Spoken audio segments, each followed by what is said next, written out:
Jesus new creation ministries ద్వారా ఈ రీతిగా ప్రతిరోజు అనుదిన ఆహారమును మీకు అందించుటకు ప్రభువు ఇచ్చినటువంటి కృపను బట్టి దేవునికి ఎనలేని కృతజ్ఞతలు. ప్రపంచవ్యాప్తంగా ఈనాటి దినాలలో శ్రమకాలపు దినాలు, లెంటి దినాలు, ఉపవాస దినాలని ఆచరిస్తూ ఉన్నారు. ఆచార రీతిగా అనుసరించేవారు కొందరైతే ఆత్మీయ ఎదుగుదలకు వారి జీవితాలను సిద్ధపరచుకునేవారు మరికొందరు. అసలు లెంటి దినాలు, శ్రమ దినాలు మనము ఆచరించవచ్చా?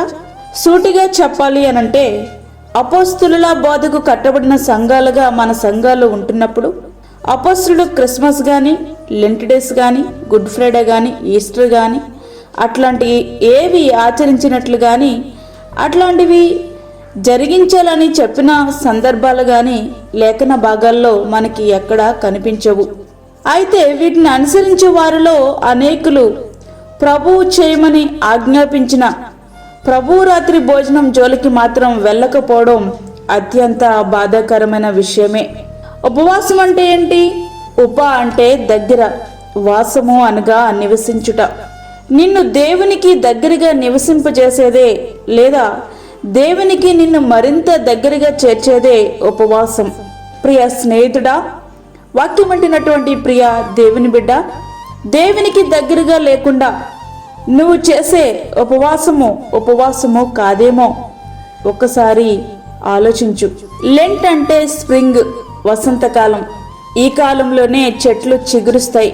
అంటే ఈ ఉపవాస దినాలలో ఆధ్యాత్మికంగా మోడుబారిన నీ జీవితం చిగురించాలి, అది పుష్పించాలి, ఫలవంతమైన జీవితానికి బాటలు వేయాలి. అప్పుడు నీవు చేసే ఉపవాసానికి ఒక సార్థకత ఉంటుంది. లెంట్ డేస్లో కేవలం సిలువ పాటలే పాడాలి, ఏడుస్తూ ఉండాలి, మాంసం తినకూడదు, భార్యాభర్తలు కలవకూడదు, తెలుపు రంగు వస్త్రాలు మాత్రమే ధరించాలి, మెడలో సిలువమాల వేసుకోవాలి. శ్రమ దినాలు, దుఃఖ దినాలు కాబట్టి శుభకార్యములు జరుపుకోకూడదు. ఇవేమీ ఉపవాసానికి నిబంధనలు కానే కాదు.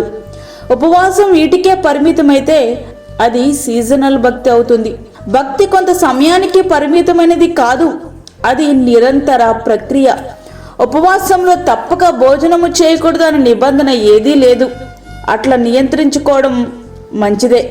ఉపవాస దినాలలో ఎక్కువ సమయం వండుకోవడానికి, తినడానికే సరిపోద్ది. అందును బట్టి వంటను ప్రక్కన పెట్టి ఆ సమయాన్ని దేవునితో గడిపేవారు చాలామంది ఉన్నారు. అయితే నేటి దినాలలో అనేకులు ఉపవాసం అంటేనే భోజనం తినకపోవడం అనే భ్రమలో ఉండిపోతున్నారు.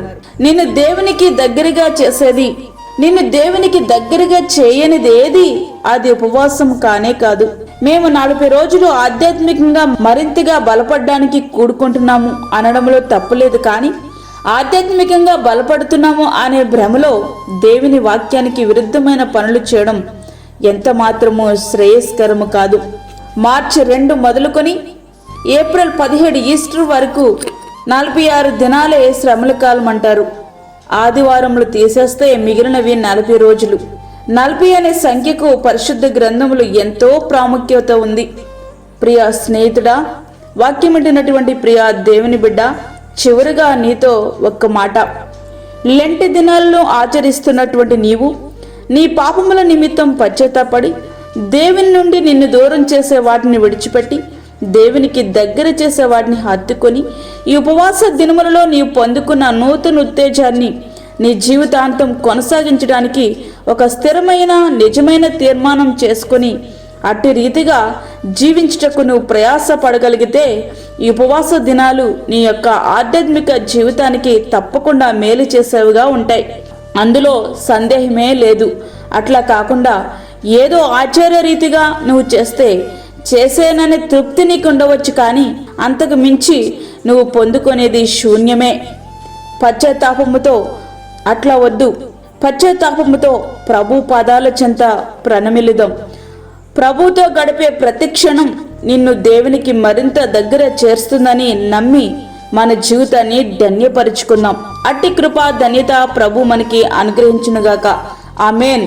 వాక్యమైన ప్రియ దేవుని బిడ్డలారా, ప్రార్థనలో ఏకీభవించండి. పరిశుద్ధుడైన తండ్రి, ప్రేమ గల ప్రభువా, శ్రేష్టమైన మరొక దినం మా జీవితంలో మీరు అనుగ్రహించారు. నీకు వందనాలు. ఈ దినమంతటి కొరకు మీరు మమ్మల్ని సిద్ధపరచండి ప్రభువా. ప్రతి విధమైన శోధన, కీడు, ప్రమాదము, తెగుల నుండి తప్పించండి. ఈ దిన కార్యక్రమంలో నీ సన్నిధిని మీరు మాతో ఉంచండి. చంటి బిడ్డలను, వృద్ధులను, గర్భిణీ స్త్రీలను మీరు జ్ఞాపకం చేసుకునండి ప్రభువా. గర్భఫలము లేని బిడ్డలకు గర్భఫలము దయచేయండి. దూరదేశంలో ఉండి ఈ ప్రార్థనలో ఏకీభవిస్తున్న ప్రతి ఒక్క బిడ్డని మీరు తాకండి. నీ యొక్క ఆత్మ స్వాధీనంలో ప్రతి ఒక్కరూ ఉండినట్లుగా సహాయం చేయండి ప్రభువా. ఈ ఉపవాస దినాలలో నీ యొక్క ఆత్మను పొందుకుని నీ కొరకు గొప్ప సాక్షులుగా ప్రతి ఒక్కరూ నిలబడినట్లుగా సహాయం చేయండి. మాకు కాదు యెహోవా, మాకు కాదు, సమస్త మహిమ ప్రభావం మీకే ఆరోపించుకుంటూ యేసు పరిశుద్ధ నామమున అడిగి వేడుకుంటున్నాము తండ్రి, ఆమేన్. ఈ యొక్క వర్తమానములు ప్రతి దినము మీకు పంపించబడతా ఉన్నాయి. ఈ యొక్క అనుదిన ఆహారము మీ యొక్క స్నేహితులకు, మీ బంధువులకు షేర్ చేయండి. దేవుని పనిలో మీరు కూడా పాలిభాగస్తులు కండి. అదేవిధంగా మీ ప్రార్థన అవసరతలు మాకు తెలియచేయండి. మా ఫోన్ నంబర్ 9177377559.